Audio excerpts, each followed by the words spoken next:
आई अगं कशी आहेस? खूप गुबगुबीत झालीस? हो मग म्हटलं सरप्राईजच देऊया तुला. आता सारखं सारखं काही ते काम काम कामच करायचं म्हटलं. आपली माणसंही महत्वाची असतात ना आपल्याला. ऐक ना ग, छोटीचं बाहेर प्रेम आहे का ग? नाही का ते मला समजलं. मग काय म्हणते, त्याच्याशीच लग्न करायचं का?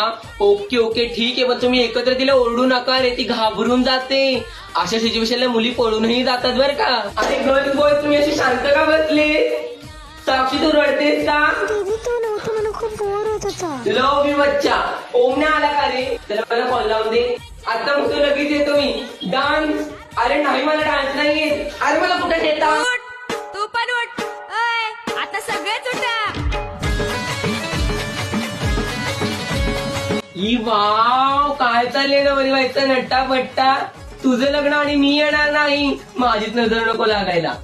रोहन नापास झाला का? आता सर्वप्रथम ना तुम्ही त्याला दुसऱ्या मुलाचं उदाहरण देणं बंद करा की याला किती मार्क पडले, त्याला किती मार्क पडले, जेणेकरून तुमचा मुलगा स्वतःलाच कमी लेखायला लागेल आणि तो दुसऱ्या पद्धतीने स्किल्स मध्ये डेव्हलप असेल. म्हणजे जसं फुटबॉल, बेसबॉल, डान्सिंग, सिंगिंग कशामध्ये हुशार असेल जरा ते शिकवा ना. काय माहिती तो पुढे जाऊन विराट कोहली बनेल. कशातच काही नाही, त्याला काहीच येत नाही. काहीच येत नाही का त्याला? मग कचऱ्याच्या डब्यात फेकून. नाही मला एवढं लवकर लग्न नाही करायचं. पहिलं मला स्वतःच्या पायावरती ठामपणे उभं राहायचं. तर नवऱ्याच्या घरी तुम्हाला करून द्यायला नाही ती त्याची बात आहे, पण मला इथे राहून करता येतंय ना. मग आई बाबा म्हणजे आई बाबाच असतात.